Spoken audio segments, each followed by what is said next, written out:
தம்பி இந்த பம்பை யூஸ் பண்ணிவிட்டு இந்த சாரி ப்ரெஸ் கட்டரை யூஸ் பண்ணிவிட்டு நம்ம அப்படியே வச்சுருவோம். ஒரு ஏக்கர் அடிச்சுட்டு வச்சுருவோம்.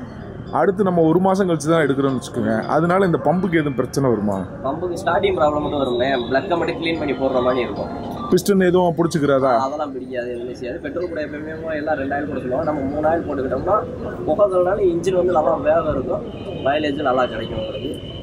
அப்புறம் இன்னொரு கொஸ்டின், இந்த இதை வந்து பெட்ரோல் இல்லாமல் வைக்கணுமா? இப்போ 1 மாதம் வைக்க போகிறோம், பெட்ரோலை எடுத்துட்டு தான் வைக்கிறோம். பெட்ரோலோட வச்சா என்ன ஆகும்? பெட்ரோலோட வச்சோம்னா பழைய பெட்ரோல் முதல்ல ஓடாது. ஒவ்வொரு சமயம் என்னன்னா கார் மட்டும் ஓவர்ஃப்ளோ ஆயிடும். ஓவர்ஃப்ளோ ஆகிட்டா அதை வந்து க்ளீன் பண்ணி போட்டாலுமே அவ்வளோ ஓடுற சந்தேகம் இல்லை.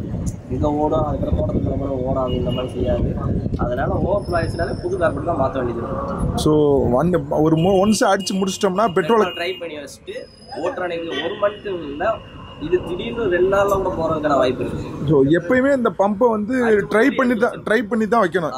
என்னோட பர்சனல் எக்ஸ்பீரியன்ஸ்லேயும் எம்டியாக வச்சா உடனே எடுத்துருது. அதே மாதிரி பெட்ரோலை பூரா எடுத்துட்டு கார் பட்டில் அந்த ஓஸில் பார்த்தீங்களா, அந்த பெட்ரோல் அளவு மட்டும் லைட்டாக ஸ்டார்ட் பண்ணி விட்டு ஓட விட்டு ஆஃப் பண்ணி விட்டோம்னா கார் மட்டும் நல்லா நிற்கும். நிறைய பேருக்கு அப்படி நம்ம பண்ணி கொடுக்குறோம். அந்த மாதிரி பண்ணிட்டு இருக்கா நல்லா தான் ஸ்டார்ட் பண்ணுவோம். சரி, வேறு எதுவும் உங்களுடைய பர்சனல் எக்ஸ்பீரியன்ஸ்? வேறு ஒன்றும் இல்லைடா, அவ்வளோ ஸ்டார்டிங் ப்ராப்ளத்துக்கு இது மட்டும் பண்ணாலே போதும், வேறு ஒன்றும் இல்லை. மினிமம் எவ்வளோ நாள் வரை இந்த பம்பு வச்சுருக்கலாம், தாங்கும்? இது சைனா பீஸை பொறுத்தளவுக்கு அப்படி சொல்ல முடியாது. எவ்வளோ தாங்கும், எத்தனை ஓடும் சொல்ல முடியாது. சொல்கிற மெத்தடில் வச்சுக்கிட்டா அது சாங். சரி, சைனா பீஸை தவிர்த்து இதில் வேறு என்ன பிராண்டு நல்லா இருக்கு? பிராண்டு இதுலேயும் அசியோல பிராண்ட் வந்து கேரளா மாடல். அது கிளச்சு, இது ஸ்டில்லு நல்லா இருக்கும். ஸ்டில்லு நல்லா இருக்கும். ஆனால் ஸ்டில்லில் பூரா ரேட்டு பூரா தாறுமாறாக இருக்கும். ரேட்டு இதாக இருந்தாலும் நல்லா உழைச்சி கொடுத்தாது, அதுக்காக உழைச்சி கொடுத்துரும். நம்ம ஏரியாவில் அவங்க ஸ்டில் கிடைக்கிறது கொஞ்சம் ரேராக இருக்கும். இல்லை, பொதுவாக வந்து ஒரு விவசாயி 30,000 ரூபா போட்டு ஒரு ஸ்டில்லில் வாங்குறதுனா ரொம்ப கஷ்டமான காரியம்.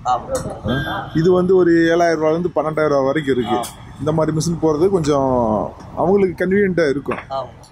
ஸோ 30,000 செலவுன்றத விட இது டூ ஸ்டோக் எடுத்து வச்சுட்டு 7,000 எடுத்துகிட்டு இடையில 500 1000 செலவு முடிச்சு போயிட்டே இருப்பாங்க. அதுக்கான பெனிஃபிட் சைனா பீஸ் தான். அது வந்து ரேர் பொருள் கிடைக்கிறது கொஞ்சம் ரேராக தான் வரும். இந்த மாதிரி பொருள் கூட எதுவும் மிஸ்டேக்லாம் கூட ரிட்டர்ன் பண்ணலாம். ஸ்டில் வந்து ரிட்டர்ன் பண்ணுறதே அவ்வளோ முடியாது, ரிட்டர்ன் வாங்க மாட்டாங்க. ஏதாவது பண்ணாதான் உண்டு.